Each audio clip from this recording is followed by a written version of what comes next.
Yo, what is up, Sexy Beast? Crazy Rabbit here, and today we're going to be comparing the WAW PPSH to the Black Ops 3 version. So let's go ahead and get this shit started. So we're going to be looking at everything from the fire rate, reload speed, recoil, hipfire, ammo, how the gun looks and sounds, and the gun on round 50.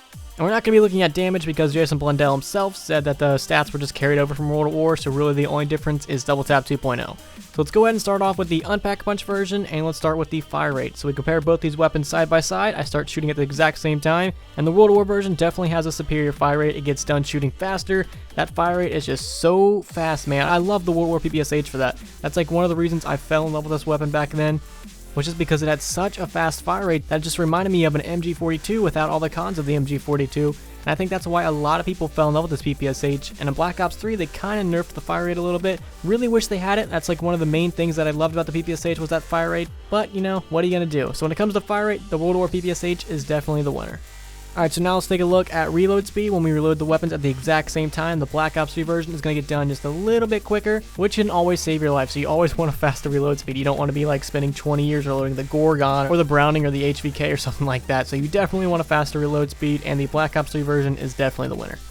Next up is going to be the recoil, and we compare both these weapons side by side. The World War PPSH has a lot of recoil. That thing just goes straight up, while the Black Ops 3 version kind of takes its time going straight up. So the Black Ops 3 version doesn't have as much recoil as the World War PPSH. Like the World War version just goes straight up and to the right. Like that thing just does not stop. You really cannot aim past medium range distance with this thing, or else you're kind of just going to be wasting your time. So the Black Ops 3 version is definitely a lot easier to control and maintain. Next up, we're going to be looking at hipfire, so we're going to be looking at accuracy and how much recoil the thing actually has. So if we take a look at both the weapons side by side, we can see that I think the World War PPSH is a little bit better at hipfire. I feel like the recoil isn't as much as the Black Ops 3 version. Like that was like one of the first things I noticed about the Black Ops 3 version.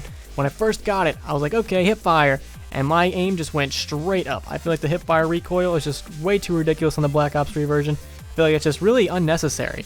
Well, when it comes to accuracy, I feel like they're kind of even there, but man, that recoil on the hipfire for the Black Ops 3 version is just ridiculous, so I'm going to have to give this one to the World War version.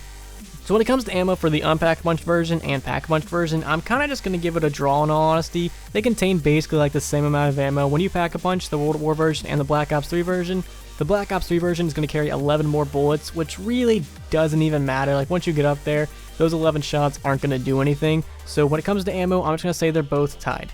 So next we're going to get to the looks and feels of the weapons. So I'm going to start shooting with each of them, and then we'll talk about it.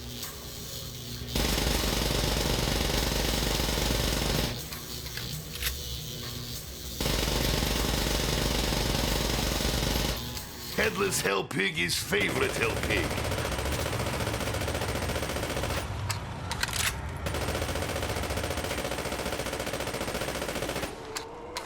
So when it comes to the Unpack Punch version's looks, I don't really know which one I like better. Like the World War version is just outdated. Like I feel like it looks more like a gun to me, but the quality is, you know, 2008 mode, so it doesn't really look as good as it should. But the sound I feel like is amazing because I remember back in World War, they actually went to a gun range and recorded these guns actually shooting. So I feel like this PPSH version of how it sounds is dead on how a real PPSH sounds, because I actually went and looked up a couple videos and I compared it to, okay, which version sounds more like a real PPSH, and the World War version is definitely the one for sound. I feel like the Black Ops 3 version just does not sound like a real gun to me. But when it comes to looks, I'm kind of got to say they're tied. World War is being held back by the fact that it's from 2008, and the Black Ops 3 version just looks and feels like a toy to me. I really don't know what it is. Is it just me? Like whenever I get this weapon, I'm like, yes, the PPSH. But I'll start using it, I'm just like, why do I feel like I'm using like a toy? It doesn't feel like I'm using an actual gun. I don't know if that's just me, but that's just what I feel like whenever I use this weapon. So for looks, I'm going to have to say they're tied. But for sound, I'm definitely going to have to give it to the World War version. Alright, so when we pack a bunch of these bad boys, the World War version is going to turn into the Reaper, and the Black Ops 3 version is going to turn into the Grim Reaper. So let's take a look at the fire rate again. Compare both the weapons side by side, and the World War version is still going to be the winner. The World War version is still going to have a superior fire rate, which I just love, man. That fire rate is so sexy. Now let's look at the reload speed again, and this one actually kind of interested me. I thought the Black Ops 3 version was going to win again, and they're actually the same. The reload speeds are actually the same. Like, the World War version takes a little bit longer to cock it back, but putting the drum mag in is a lot faster, and the Black Ops 3 version is reversed. It takes a little bit longer to actually put the magazine in, but cocking it back is so much faster, so they kind of even out in a way. Like one's slower at one thing and one's faster at another. So when it comes to reload speed for these Pack Punch versions, they're the same. Now when it comes to recoil, on the other hand, they are not the same. The World War version is still going to have a ridiculous amount of recoil, and the Black Ops 3 version is still going to be calm and manageable. So when it comes to recoil, the Black Ops 3 version is definitely going to win. Alright, so now let's look at Hipfire again, and when it comes to Hipfire, I'm definitely going to have to give this one again to the World War version. The Black Ops 3 version does the exact same thing, Pack-a-Punch, that it did Unpack-a-Punch. It's just going to go straight up, while the World War version I feel like is a little bit easier to maintain. Alright, so now let's take a look at the looks and sounds of these Pack-a-Punch versions. I'll let you guys watch it and listen to it, and then we'll talk about it.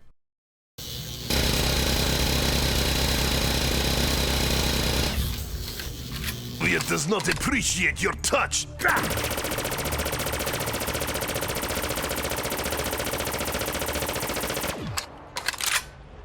So when it comes to the looks and sounds of the Pack-a-Punch versions, I'm going to have to give both of these to the World War version. Yes, I do like the Black Ops 3 version skins, but my giant nostalgic boner just pops out whenever I see this World War Reaper. It looks amazing, I love that chrome skin, and I'm not going to lie, this is just straight nostalgic talk right here, like I'm not even going to lie. I just have a nostalgic boner for the WAW PPSH. What are you going to do about it? But I think it looks and sounds a lot better than the Black Ops 3 version. Yes, I do love the Black Ops 3 version Pack-a-Punch skins. I think they're amazing. I just love the chrome skins when you actually Pack-a-Punch World War weapons, and I just love how this thing sounds. It actually sounds like death. Like, this actually sounds like a gun. But when you Pack-a-Punch the Black Ops 3 version, it still sounds like a toy to me, and I don't know what they can do to fix that, but can you please fix that? That bothers me so much. So when it comes to look and sound, I'm definitely going to give it to the World War version. Alright, so now we've seen everything else, let's compare these things on round 50. So if we take a look at these things on round 50, they're basically like the same thing. If I had to say which one was the stronger weapon, I'm definitely going to say the Black Ops 3 version because Double Tap 2.0. But when it comes to all these other factors like fire rate, reload speed, recoil, hipfire, everything else on round 50 is irrelevant besides damage and how fast can you kill that zombie, and really the Black Ops 3 version is going to kill a little bit faster than the World War version. In reality, these things are basically the same, but if you want to get down to the nitty gritty and like the fine details, I think the Black Ops 3 version kills a little bit faster and takes a little bit less ammo, so the superior weapon on round 50 is going to be the Black Ops 3 version. But both these weapons can kill some zombies. It's not going to be like anything like the Thompson, the Vesper, the Draken, the SVU, A94, Car 98, nothing like those weapons, but I would definitely say it's a little bit above average. So I'm very curious to know which weapon do you guys like better, the World War version or the Black Ops 3 version. So if you guys could, please leave a like and subscribe if you haven't already. Peace.